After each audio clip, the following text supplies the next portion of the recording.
ओम श्री गणेशाय नमः। दोस्तों, आज की वीडियो में सुनेंगे पाप मोचनी एकादशी की व्रत कथा, जो कि व्रत वाले दिन अवश्य ही श्रवण करनी चाहिए, तभी व्रत का पूर्ण फल की प्राप्ति होती है। अर्जुन ने भगवान श्री कृष्ण से कहा, हे मधुसूदन, आपने फाल्गुन मास के शुक्ल पक्ष की एकादशी अर्थात आम्ल की एकादशी के बारे में विस्तार पूर्वक बताया है। चैत्र माह के कृष्ण पक्ष में आने वाली एकादशी का क्या नाम है तथा इसकी विधि क्या है, कृपया करके आप मुझे बताएं। भगवान श्री कृष्ण ने कहा, हे अर्जुन, चैत्र मास के कृष्ण पक्ष की एकादशी को पाप मोचनी एकादशी के नाम से जाना जाता है। एक बार की बात है, पृथ्वीपति राजा माधांता ने लोमस ऋषि से यही प्रश्न किया था जो तुमने मुझसे किया है। अतः जो कुछ भी ऋषि लोमस ने राजा माधांता को बताया है, वही मैं तुमसे कह रहा हूँ। राजा माधांता ने धर्म के गृहतम रहस्यों के ज्ञाता महर्षि लोमस से पूछा, हे ऋषि श्रेष्ठ, मनुष्य के पापों का मोचन किस प्रकार संभव है? कृपा कर कोई ऐसा सरल उपाय बताए जिससे सभी को सहज ही पापों से छुटकारा मिल जाए। महर्षि लोमस ने कहा, हे नृपति, चैत्र मास के कृष्ण पक्ष की एकादशी का नाम पाप मोचनी एकादशी है। इस व्रत के प्रभाव से मनुष्यों के सारे पाप नष्ट हो जाते हैं। मैं तुम्हें इस व्रत की कथा सुनाता हूँ, ध्यान पूर्वक सुनो। प्राचीन काल में चैत्ररथ नामक एक वन था। उसमें अप्सराएं किन्नरों के साथ विहार किया करती थी। वहाँ सदैव वसंत का मौसम रहता था। उस जगह सदा नाना प्रकार के पुष्प खिले रहते थे।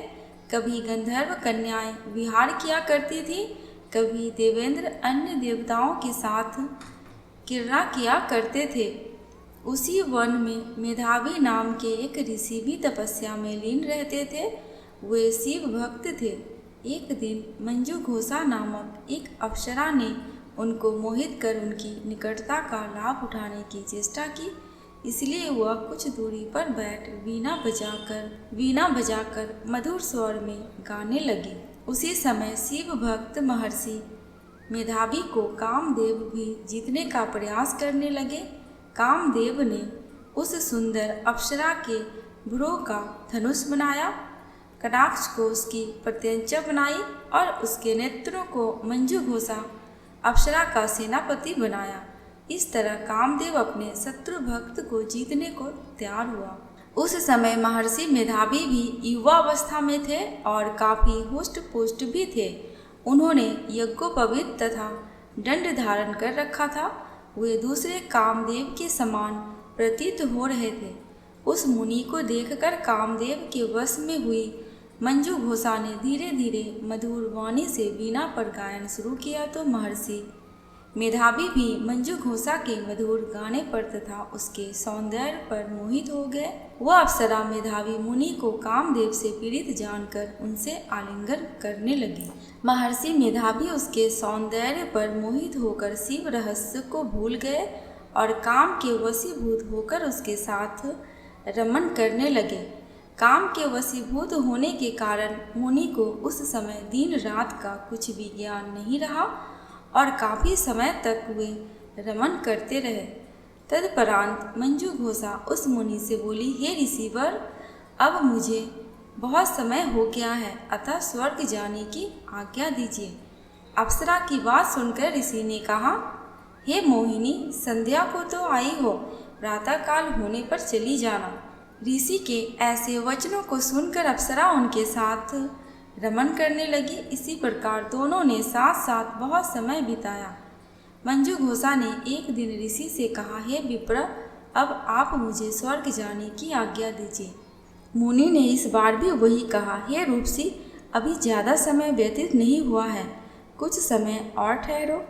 मुनि की बात सुनकर अप्सरा ने कहा, हे ऋषिवर, आपकी रात बहुत लंबी है। आप स्वयं ही सोचिए कि मुझे आपके पास आए कितना समय हो गया। अब और ज़्यादा समय तक ठहरना क्या उचित होगा? अप्सरा की बात सुन मुनि को समय का बोध हुआ और वह गंभीरता पूर्वक विचार करने लगे। जब उन्हें समय का ज्ञान हुआ कि उन्हें रमन करते 57 वर्ष व्यतीत हो चुके हैं तो उस अप्सरा को वह काल का रूप समझने लगे। इतना ज़्यादा समय भोग विलास में व्यर्थ चला जाने पर उन्हें बड़ा क्रोध आया। अब वह भयंकर क्रोध में जलते हुए उस तप नाश करने वाली अप्सरा की तरफ भ्रिकुटी तान कर देखने लगे। क्रोध से उसके अधर कांपने लगे और इंद्रियां बेकाबू होने लगी। क्रोध से थरथराते स्वर में मुनि ने उस अप्सरा से कहा, मेरे तप को नष्ट करने वाली दुष्टा, तू महापापिन और बहुत ही दुराचारणी है। तुझ पर धिक्कार है। अब तू मेरे श्राप से पिशाचनी बन जा। मुनि के क्रोध युक्त श्राप से वह अप्सरा पिशाचनी बन गई। यह देख वह व्यथित होकर बोली, हे ऋषिवर, अब आप क्रोध त्याग कर प्रसन्न हो जाइए और कृपा करके बताइए कि इस श्राप का निवारण किस प्रकार होगा। विद्वानों ने कहा है कि साधुओं की संगत अच्छा फल देने वाली होती है और आपके साथ तो मेरे बहुत वर्ष व्यतीत हो चुके हैं, अतः अब आप मुझ पर प्रसन्न हो जाइए, अन्यथा लोग कहेंगे कि एक पुण्य आत्मा के साथ रहने पर मंजू घोषा को पिशाचनी बनना पड़ा। मंजू घोषा की बात सुनकर मुनि को अपने क्रोध पर अत्यंत ग्लानि हुई, साथ ही अपनी अपकीर्ति का भय भी हुआ। अतः पिशाचनी बनी मंजू घोषा से मुनि ने कहा, तूने मेरा बड़ा बुरा किया है, किंतु फिर भी मैं तुझे इस श्राप से मुक्ति का उपाय बताता हूँ। चैत्र मास के कृष्ण पक्ष की जो एकादशी है उसका नाम पाप मोचनी है। उस एकादशी का उपवास करने से तेरी पिशाचनी की देह से मुक्ति हो जाएगी। ऐसा कहकर मुनि ने उसको व्रत का सब विधान समझा दिया। फिर अपने पापों का प्रायश्चित करने के लिए वे अपने पिता च्यवन ऋषि के पास गए। च्यवन ऋषि ने अपने पुत्र मेधावी को देखकर कहा, हे पुत्र, ऐसा क्या किया है तूने कि तेरे सभी तप नष्ट हो गए हैं, जिससे तुम्हारा समस्त तेज मलिन हो गया है। मेधावी मुनि ने लज्जा से अपना सिर झुकाकर कहा, पिताजी, मैंने एक अप्सरा से रमन करके बहुत बड़ा पाप किया है। इसी पाप के कारण संभवतः मेरा सारा तेज और मेरे तप नष्ट हो गए हैं। कृपया करके आप इस पाप से छूटने का उपाय बताएं। ऋषि ने कहा, हे पुत्र, तुम चैत्र माह के कृष्ण पक्ष की पाप मोचनी एकादशी का विधि तथा भक्ति पूर्वक उपवास करो, इससे तुम्हारे सभी पाप नष्ट हो जाएंगे। अपने पिता च्यवन ऋषि के वचनों को सुनकर मेधावी मुनि ने पाप मोचनी एकादशी का विधि पूर्वक व्रत किया। उसके प्रभाव से उनके सभी पाप नष्ट हो गए। मंजू घोषा अप्सरा भी पाप मोचनी एकादशी का उपवास करने से पिशाचनी की देह से छूट गई और पुनः अपना सुंदर रूप धारण कर स्वर्ग लोक चली गई।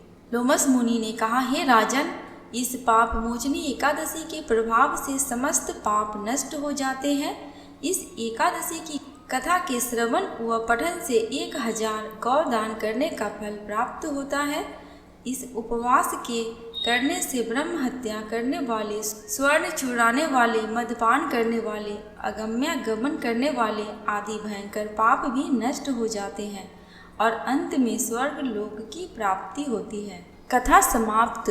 दोस्तों, कमेंट बॉक्स में भगवान विष्णु, माता लक्ष्मी एवं एकादशी माता की जयकारा लगाना बिल्कुल भी मत भूलना। आपको मेरे चैनल पे व्रत त्योहारों की जानकारियाँ एवं उनसे जुड़ी कथा कहानियाँ मिलती रहेंगी। अगर आपको ये वीडियो थोड़ी सी भी अच्छी लगी हो तो प्लीज़ मेरे चैनल को सब्सक्राइब करके मेरी वीडियो को लाइक एंड शेयर कर देना। अंत तक वीडियो में बने रहने के लिए आपका दिल से बहुत बहुत शुक्रिया।